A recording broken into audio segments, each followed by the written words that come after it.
my fellow book addicts, Megan here, and time for another book review. Today, I'm going to be talking about The House of Hades by Riordan, and this is book 4 in the Heroes of Olympus series. So, since this is the 4th in a series, there's really not much I can say without giving spoilers. So if you're not read this far in the series yet, I suggest you click away now and come back after you catch up. And before I go any further, due to really lousy time management on my part, I know this video isn't going to get up until after Blood of Olympus comes out. I am filming this before Blood of Olympus comes out.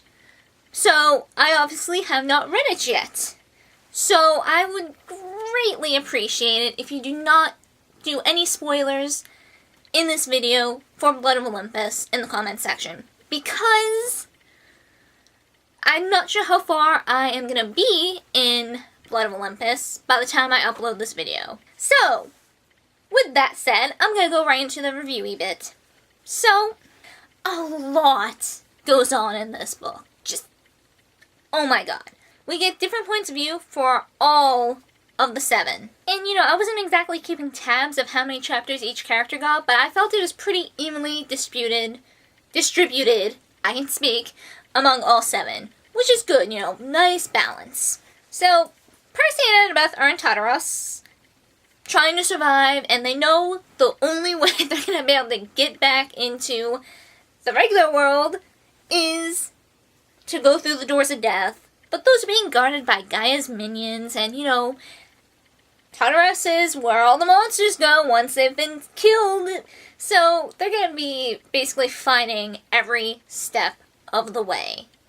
And they have no idea what to expect because it's not like demigods, go to Tartarus and come back, often. So far, the only demigod that we know of who has gone there was Nico, and he only managed to get out because Gaia wanted to get him out to use him as bait. Meanwhile, the rest of the gang and Nico, they're trying to get to the House of Hades so they can meet Percy and Annabeth there and hopefully close the doors of death and put a major hitch in Gaia's plans. There's just so much stuff going on along the way. So guys, this book, it didn't just pull me in and get me really, really invested in everything. This book dragged me in. It was hard for me to put this book down. So, my stance on Jason is still the same in this book, but I'm very happy to say that I have grown to like Frank, especially more by the end of this book. He really steps up to the plate and he's just amazing in this book, and I love Frank now. If you asked me in the beginning of the series, or at least when Frank came in, who I would not mind dying, Frank would be on that list. But now, this book has officially taken him off the I wouldn't care if they got killed list. And I still want to give Nico a huge, huge hug. Especially after the huge mess with Cupid. I want to give Nico even a big hug and just tell him everything is okay and I want to be an older sister to Nico. We find out that Nico has this huge crush on Percy, and I feel that just really puts a lot of his actions in a different light, and I feel more sympathetic for him, and I understand his actions a little bit more. I feel for him a lot more. Basically, I see Nico in a different light, in a good way. And I really hope things work out for him at the end of the series. I really, really, really do. I did feel myself liking Jason a little bit more since he was with Nico with the whole Cupid thing, and he's the only one who knows that Nico has a huge crush on Percy, and he's cool about it, which, good job, Jason. And I like how Jason lets Nico know, you aren't alone, you have us, there are others out there who will help you and will be there for you, but he doesn't push it. He just lets Nico know and backs off. Which is nice, letting him know he has a support system if he would just reach out to them.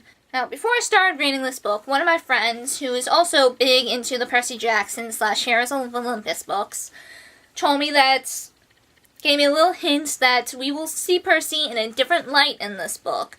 wasn't too sure what to expect from that, but I have to agree, after finishing this book, she is right.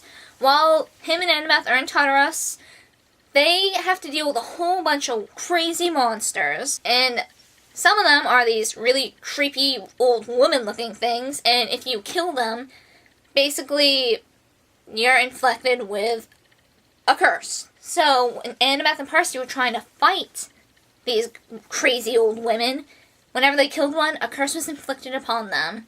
But one thing that just really, really hit me, like, right in the feels. Annabeth gets inflicted with a curse that was apparently uttered by Calypso. And yeah, remember how Percy kind of washed up on her island during the Percy Jackson and the Olympians series? Apparently she really took Percy leaving not well, especially since he did make the gods promise to release Calypso from her island prison, but he never followed up on it. To be fair, not too long after he made the gods promise that, he was kidnapped from Camp Half-Blood, had his memory erased, and then, was on this crazy quest. But still, he should have maybe followed up on that a bit more. And, at some point in their travels through Tartarus, Percy almost kills this crazy woman with poison, and he has no mercy as he's doing this, and Annabeth has to plead with him to stop, because this is just not right. So we see Percy in a different light. We don't see him as this, perfect hero, this person that's up on a pedestal and is just perfect in every way.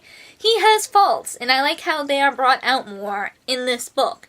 It makes him feel more human, and it doesn't make his character look horrible or just make him seem like this evil scum, but it shows that he is not perfect. So, I like that. And speaking of Calypso, apparently Leo gets washed up on her island, and funny enough, usually only the heroes that Calypso could possibly fall in love with wash up on her island, but her and Leo they butt heads from the get-go. They're opposites, and they just do not mesh at all. And I found that pretty funny. My image of Calypso is this, serene, calm, and sad individual. Here, she seems much more spunky and I don't know if that's the bitterness from being abandoned by Percy, or if she just does not like Leo. Either way, it was really interesting to see. But eventually, she does fall in love with Leo, and he gets feelings for her. So I really hope things work out with Leo, because, for most of the series, he's been the 3rd/7th wheel, and I really want Leo to be happy. So I really hope things work out between him and Calypso. He did have to leave her island, but he did promise he would get her off that island, no matter what. So fingers crossed that works out. And Jason has his own awesome character development. He gives up his role as a Roman leader to Frank. Oh, and the group is met up with Raina. She has left her position as leader. And unfortunately for everyone, Octavian is the one in charge now. Raina had ordered them to not attack Camp Half-Blood. Octavian's still getting ready to attack, and he basically wants to wipe out the Greek demigods. And he ain't letting nothing get in his way. Can someone please just frickin' stab him already?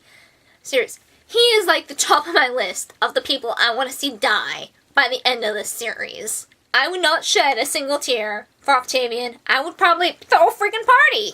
So Raina catches up with the Argo 2, and she is the one who's going to be taking the Athena statue to Camp Half-Blood, and, hopefully prevent the demigods from having all-out war between the two camps. But, Raina can't exactly carry this huge statue. Nico volunteers to help her shadow travel to Camp Half-Blood.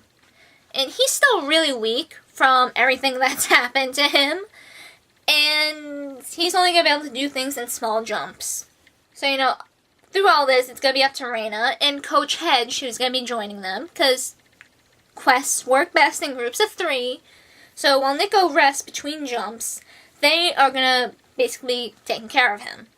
This book, just overall, was totally amazing, and it's really hitting me hard knowing that the last book is going to be the last Percy Jackson book, like, ever. And that's really sad, but there are some things that I definitely want to see in the House of Hades. 1, Octavian needs to be killed, preferably in a very slow and painful manner. 2nd, I want the camps to be peaceful and coexist, just because I am like that, and it can be very beneficial. Next, I want Calypso free, and preferably with Leo. I know there are going to be characters who are going to have to die, especially out of the 7 in the next one. Characters I do not want to see die are Percy and Annabeth, because Percabeth needs to stay a thing. Hazel I want to see living, because she's already dealt with so much. Like, she shouldn't have to die again.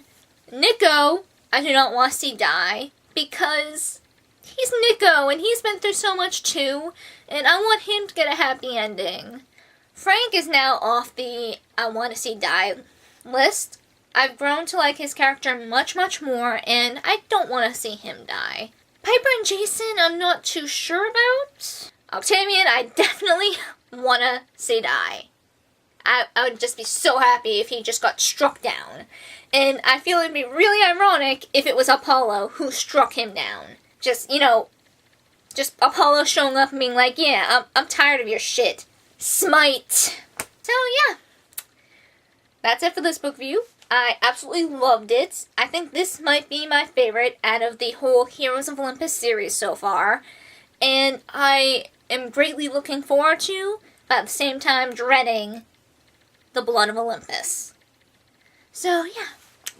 With that, I'm going to stop myself here, and I hope to see you guys next time. Keep on reading, my fellow book addicts. Keep on reading.